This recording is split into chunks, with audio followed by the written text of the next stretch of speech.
नमस्ते बच्चों।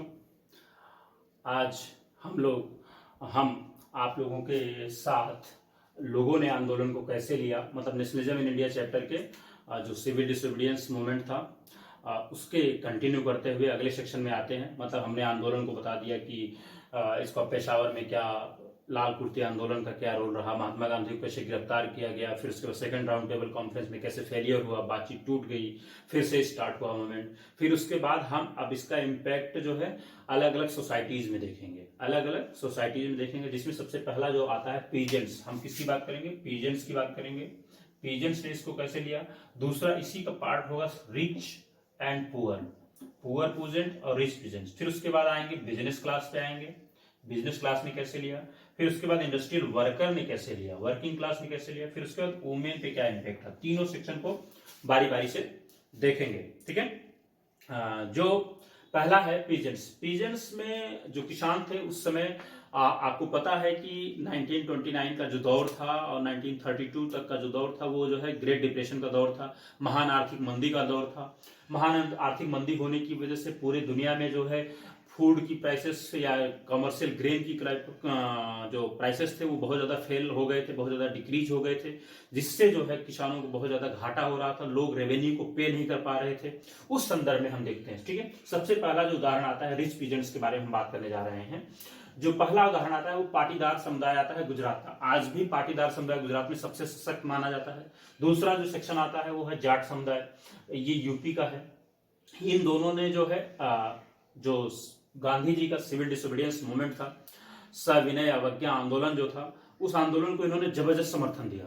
इनका मानना था कि जो हमारी समस्याएं हैं वो कहीं ना कहीं पूरे देश से जुड़ी हुई समस्याएं हैं। इन समस्याओं से जुड़ने के बाद हम लोग अगर इस आंदोलन को समर्थन देते हैं, इनका सपोर्ट करते हैं, तो हमारा जो रेवेन्यू डिमांड है वो रिवाइज हो जाएगा, ऐसा इनका मानना था। लेकिन होता क्या है, ये चाहते थे कि हमारा रेवेन्यू डिमांड जो है वो रिवाइज हो जाए, कम हो जाए, हमको कम टैक्स चुकाना पड़े, अपने खेतों का माल गुजारी का क्रॉप फेल्योर होने की वजह से पे नहीं कर पा रहे थे।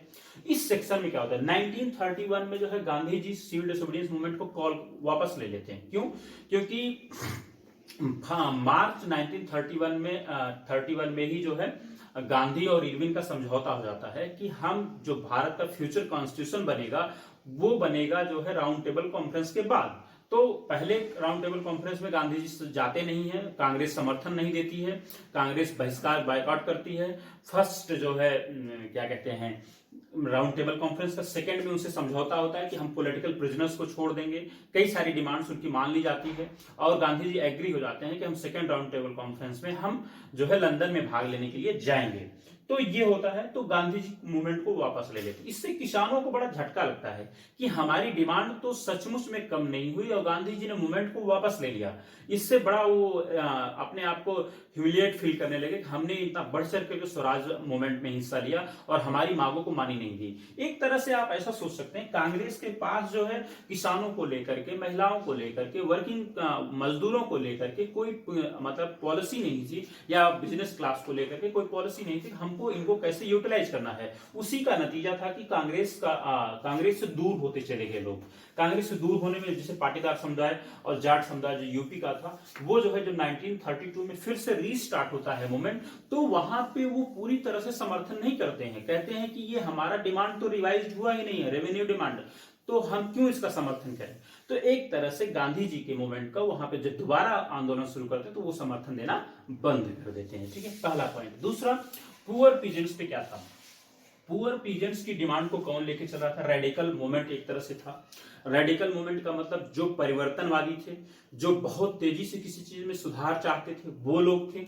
उन्होंने क्या किया, वो किसानों की मांगों को लेकर चल रहे थे। दूसरे के अलावा सोशलिस्ट और कम्युनिस्ट लोग भी जो है किसानों की मांगों को लेकर के आंदोलन चला रहे थे। एक तरह से जो उस समय का जो पुअर पीजेंट्स था उसकी कंडीशन क्या थी, वो जमींदारों से लैंड लेकर किराए पर लेकर के वो जमीन पे खेती करता था। वो चाहता था कि ये किराया माफ हो जाए, क्योंकि प्रोडक्शन हुआ है, जो भी हुआ है वो हमारे खाने के लिए है, या तो जो है उसकी प्राइसेस इतनी कम है कि हम उसको मार्केट में सेल करेंगे तो कोई दाम नहीं मिलने वाला है। इस कंडीशन में पुअर फार्मर भी जी रहा था। तो वो जो है उसके मूवमेंट्स को उठाने का काम कर रहे थे सोशलिस्ट और कम्युनिस्ट। फिर उसके बाद ये जो लैंड रेंट की बात है इसको वो माफ करने की बात कर रहे थे। नो रेंट कैंपेन को कांग्रेस ने कोई समर्थन नहीं दिया। कांग्रेस ने जब कोई समर्थन नहीं दिया तो जो है हमने आपको पहले ही बताया कि कांग्रेस की पॉलिसी में कभी किसान और मजदूर रहा नहीं, या तो उससे थोड़ा दूरी बना के रखी कांग्रेस ने हमेशा। तो नो रेंट कैंपेन को उसने समर्थन नहीं दिया, तो एक तरह से पुअर पीजेंट्स भी उससे दूर होते चले गए। ये कंडीशन वहां पे बन रही होती है। फिर दूसरा जो पॉइंट आता है बिजनेस क्लास का। बिजनेस क्लास जो है फर्स्ट वर्ल्ड वॉर के दौरान जो है बहुत ज्यादा रिच एंड पावरफुल हो जाता है। क्यों हो जाता है रिच एंड पावरफुल? जो हमने फर्स्ट सेक्शन में किया था, फर्स्ट सेक्शन में हमने बताया था उस समय भारतीय जो प्रोडक्शन कंपनियां थी, जैसे 1907 में एक कंपनी स्टैब्लिश हुई थी टिस्को जो टाटा की कंपनी थी। तो फिर उसके बाद उस कंपनी के माध्यम से और जो बिजनेसमैन थे उन लोगों ने जो काफी पैसा कमाया, काफी फायदा उठाया। क्योंकि जो ब्रिटेन की कंपनियां थी वो वार से रिलेटेड जो है प्रोडक्शन करने लगी थी, और रेलवे ट्रैक्स वगैरह, आयरन वगैरह की कंपनियां, जो कपड़े की कंपनियां थी, उन लोगों ने भी काफी समर्थन दिया और बहुत बड़ी मात्रा में भारत से कपड़े निर्यात होने लगा था। इस वजह से जो है business class rich and powerful हो गया था। उसको अगेंस्ट किसके था? वो कॉलोनियल पॉलिसीज के अगेंस्ट था। किसके अगेंस्ट था? कॉलोनियल जो औपनिवेशिक नीतियां थी जो उसके मतलब मार्केट को रिस्ट्रिक्ट कर रही थी। एक तरह से बिजनेसमैन जो था वो चाहता था कि हमें आजादी मिले और जो फॉरेन गुड्स है वो इंपोर्ट होकर भारत में आ रही है उस पर कम किया जाए, और हमारे जो एक्सपोर्ट करना है यानी निर्यात करना है उसको जो है थोड़ा कम टैक्सेस लगाए जाए। तो एक तरह से कॉलोनियल पॉलिसीज का वो विरोध कर रहे थे। फिर रिस्ट्रिक्टेड बिजनेस जो एक तरह से प्रतिबंधात्मक व्यापार था उसका भी विरोध कर रहे थे। और क्या था? रूपी और स्टर्लिंग रेशियो को लेकर के भी उनकी डिमांड थी कि इसको कम किया जाना चाहिए, डिस्करेज और जो है मतलब इंपोर्ट आयात को डिस्करेज किया जाना चाहिए। और इस संदर्भ में दो लोगों का नाम विशेषकर आता है, जैसे Indian Industrial and Commercial Congress जो होती है उस संदर्भ में आता है पुरुषोत्तम दास टंडन, जो लीड कर रहे थे उस समय बिजनेस क्लास को, जीडी बिरला लीड कर रहे थे। उन लोगों ने क्या किया, उस समय Indian Industrial and Commercial Congress organise होती है 1920 के दौरान। फिर उसके बाद एक संगठन बनता है फिक्की 1927 में, आज भी फिक्की रन कर रहा है, federation of the Indian chambers of Commerce and industries. FICCI 1927 में बना था, आज भी रन कर रहा है। वो बिजनेस क्लास की मांगों को आज भी जो है सरकार के समक्ष रखता है।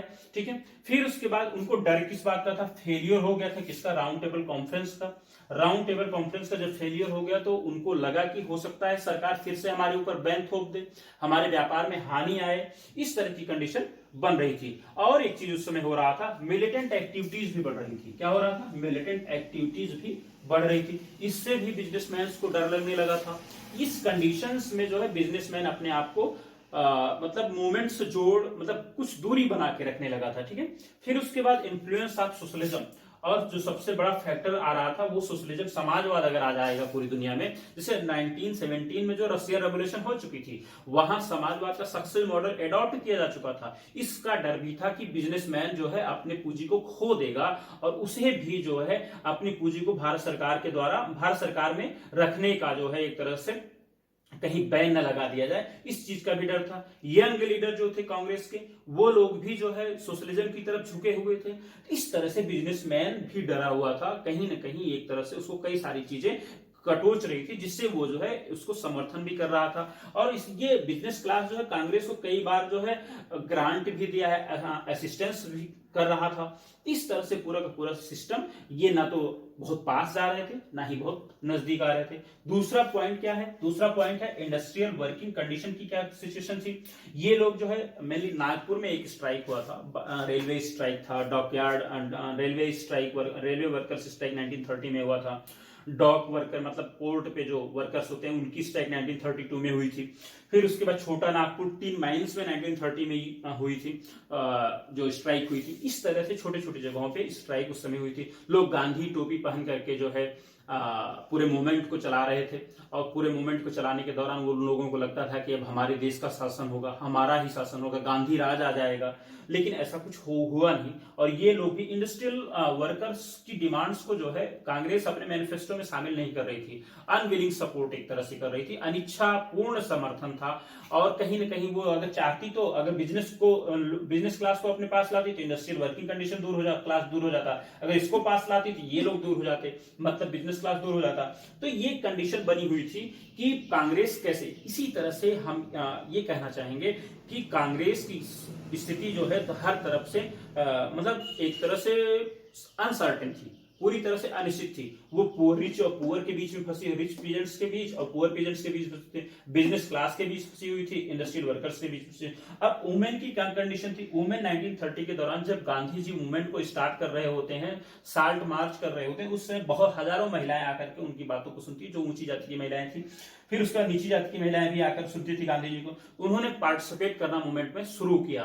तो गांधी जो वुमेन्स को लेकर के था, बहुत दिनों तक ये इन लोगों को कोई पद नहीं दिया गया कांग्रेस में। क्यों? क्योंकि महात्मा गांधी का ऐसा मानना था कि अगर वुमेन्स पार्टिसिपेट करेंगी तो घर का खाना पीना, चौका चूल्हा चौका, पत्नी के रूप में, माँ के रूप में, बहन के रूप में कैसे वो रोल निभा पाएंगे। इसलिए जो है कांग्रेस हमेशा इनको लेकर के सशंकित रही और इनको भी बड़े पद देने से एक तरह से हिचकिचाती रही। महात्मा गांधी की भी ऐसी ही कुछ मंशा थी। इस तरह से अगर हम देखें तो हाउ पार्टिसिपेट सा द मूवमेंट, इनकी कंडीशन पूरी तरह से पीजेंट्स की क्या डिमांड थी? सबसे पहले रिच पीजेंट्स पाटीदार और जाट थे, इन्होंने पहले मूवमेंट को समर्थन दिया। फिर उसके बाद 1931 में मूवमेंट को वापस ले लिया जाता है, तो ये अपने आप को ठगा महसूस करते हैं। अब जो दोबारा स्टार्ट करते हैं तो ये लोग गांधी जी का समर्थन नहीं करते हैं। पुअर पीजेंट्स क्या था? इन लोगों को जो डिमांड्स थी उसको सोशलिस्ट और कम्युनिस्ट लीड कर रहे थे, रेडिकल मूवमेंट चला रहे थे। नो रेंट कैंपेन को कांग्रेस समर्थन नहीं दे रही थी। Business class first world war में बहुत रिच और पावरफुल हो चुका था।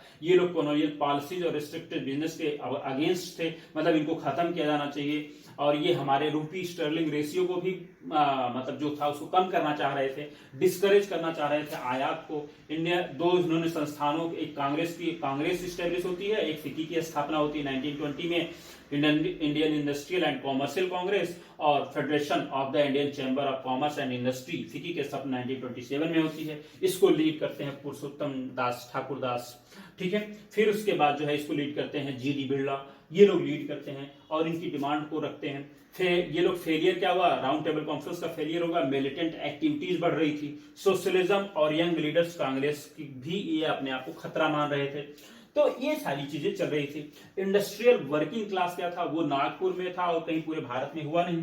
तो रेलवे स्ट्राइक, वर्कर्स स्ट्राइक 1930 में होती है, डाक वर्कर्स की स्ट्राइक 1932 में होती है, छोटा नागपुर टिन माइंस जो है 1930 में होती है। इस तरह से ये भी जो है अपने आप को मतलब बहुत ज्यादा कांग्रेस के नजदीक नहीं पा रहे थे। वुमेन्स की कंडीशन थी, इनको पद देने में लोगों को हिचकिचाहट थी।